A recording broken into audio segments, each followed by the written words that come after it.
Tengede mauli manye twagala baga mwena mwena watu abana mutuyite ko ku Chris ku happy pozi katebya mwaka mpya ku New Year's Eve wadde mukulu ye pastor Wilson Mugembe yatuyiseda tugenda kuwenga tukavalinga worship night. So worship night tugenda kwa tujibaletera wano nyinyini ku Celeb Jazz live and direct okuva wali ku worship house kuba bagenda kwa gikola edition eyo kuyingira omwaka mpya naye nga bana Christmas yaffe okimanyi muno na Olivia tyatu wadde Christmas Miss Independent watu wadde Christmas ane omulala bafani baffe abatatu wadde Christmas bana imweberere mukko oluvubuko olungi nganze Lwaki mumpa ku Christmas ne Lawrence ngenda muleta na doctor ku 31st Lawrence ngenda muteka ko mu kamera mulabeko oluvuko olungi nga Lawrence tumpa ku Christmas okisegedde asiba apamba nakati addugadde afaanana ng'essefuli efumba lomonde anyways ebyo katuvudde munango omukulu amanyidwa nga Honorable Kato Lubwama yavudde okulanga lwanira abayimbi mu ngeri y'enjawulo ddala abayimbi abayimba mu ggwanga nomujjukire muno omukulu amanyidwa nga Kato Lubwama abadde mu parliament ya Uganda almost for ekisanja kimu now bibiri yes I think ebisanja bibiri mbasirabide era nga munnange shadow minister wa corporate law oba wa culture era nga aba pushing a corporate law so yavudde munange mu campaign yatumye fight for Ugandan artists oba fight for local artists okwanga lwanira aba local artists wononona mu ggwanga Uganda era nga munnange najibudde kuva ku muyimbi amanyidwa nga Omale ne Thames okujja mu Uganda ne batumanyira ne bakuba ekivulo emunyonyo ate ne bamala ne bagenda ewaabwe nga bayodde omulidi gw'essente nnyingi newankubadde kale government ya dropping charges naye omukulu ono Kato Lubwama yabadde munyiivu nnyo ku point okutuuka muno avaayo n'obusungu obw'ettumbiizi n'abeera nga ate ayagala obbulaga abantu bano wammanga okwabadde Ugandan Police okwabadde ane omulala Lawrence okwabadde UPRS okwabadde National Ugandan National Cultural Forum kitegedde koragadi ba Emma Carlos n'aba Bushington n'abalaba nnyo era n'ekibiina ekimanyiddwa nga Uganda Musician Association bino yabitabukidde bya nsuso n'agamba why can't you come out and fight for the Ugandan rights oba for Uganda artist rights oba for local artist rights nze neesoboddeyo nga nze omubaka wa parliament sobola okubanga nkolaki nga nwanira bannayuganda bannange newankubadde nze nakoma kuba kayimba akamanyiddwa nga Dimintiria naye mu nsaasire ngenda kuba nwanirira naddala ba local artist naddala abayimbi abato abasuubira muno bakyasa okufuna essente nnyingi nnyo okuva mu music industry oba okuva mu muziki bwe Uganda ne mugamba ne mukulu Kato Lubwama tubanga ate ebintu bino bitaddemu ebyobufuzi oyagala kubanga ofuna munagamba no this is not part of the politics this is just passion and I'm fighting for talents ebigambo byabegedde na muluzungu sonya nkutolekeo omukulu amanyidwa Kato Lubwama ng'ayogera ngeri gyagenda kubanga alwaniramu abannayuganda naddala abayimbi bannabitone okulaba muno abazungu bano oba abantu ba foreigners abayimbi okuva ebyo tebaddamu kujja wano mu kaseera nga aba artists baffe tebali mu kukola ate ne babakola ki babeera nga bakolera no so it's been a good year era tugezaako okurapinga up omwaka guno mu bitundu ebyenjawulo n'okulaba muno tugezaako okubanga tuba tusaka amawulire ag'enjawulo eri ag'abaserebu bamwe tujja kuba tucountinga down top stories ez'omwaka tujja kuba tucountinga down top songs of the year bingi nnyo tugenda okuba nga tukola naddala wano ku Celeb Jazz so tweyungeko nga tukabicountinga down so okuba muno naawe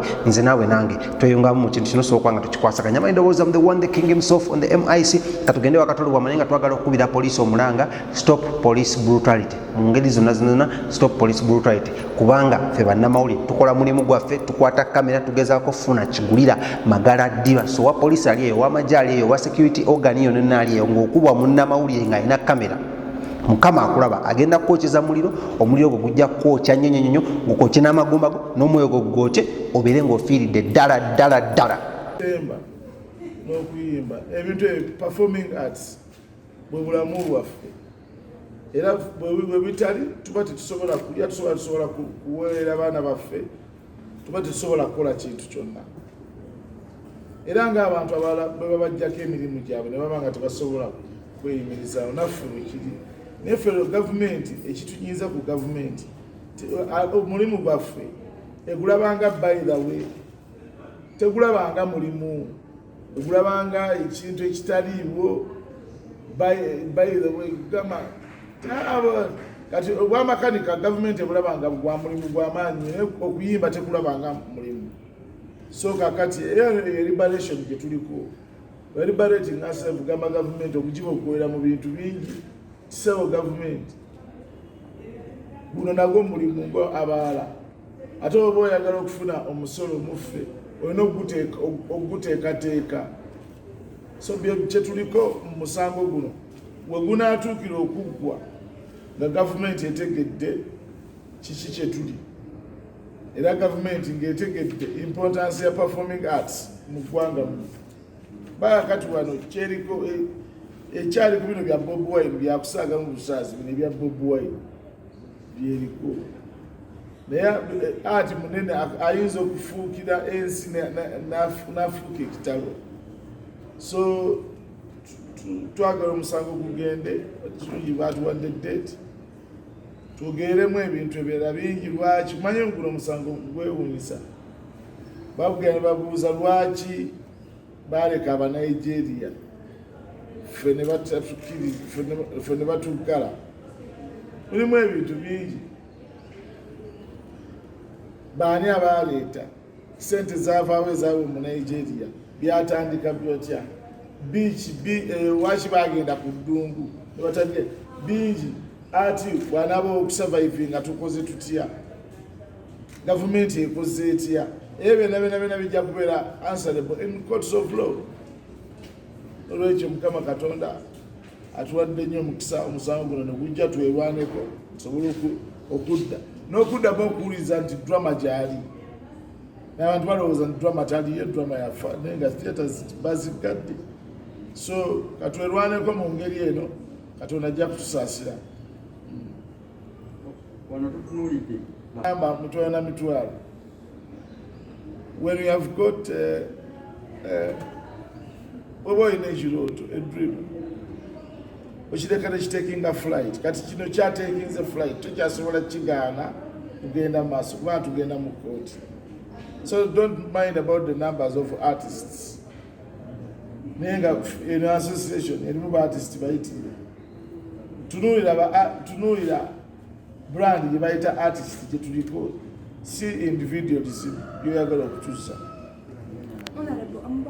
Twavayo ne tubadde twogera ku TV yammwe eno yini tubadde twogererako nga tulwanirira ekintu kyaffe, nga tulwanirira corporate, tulwanirira everything. Titunakutereera. Nkugambye tukyali mu liberation. We are liberating ourselves slowly by slowly.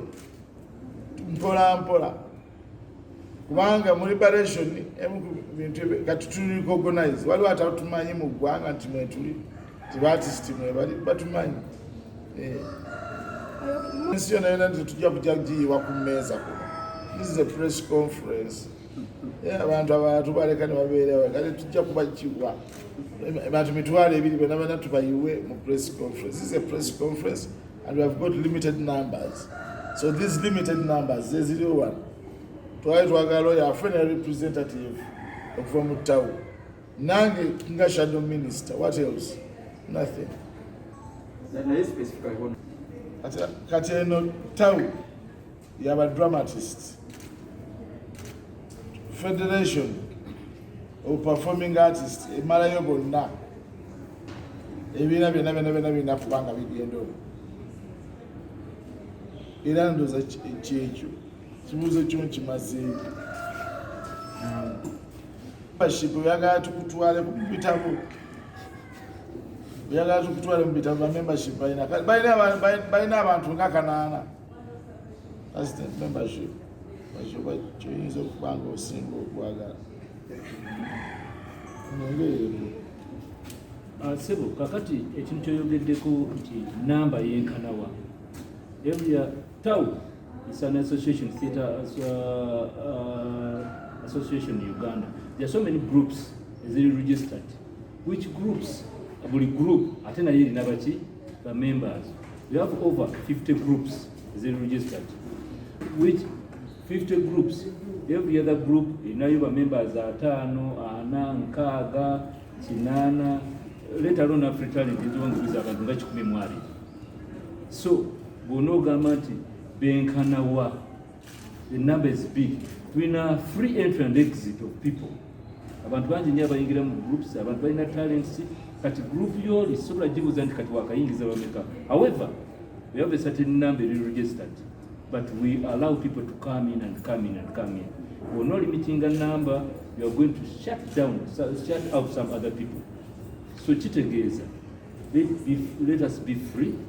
Abantu bonna bayingire, abantu bakiliminga ekyapa kubanga bangi nnyo tebakyakola nga ate n'abamu badirectors bakuli mabega abo ab'ebibiina ebyo ebyenjawulo nga ne bwe twogerera pulezidenti wa town naye atuuse.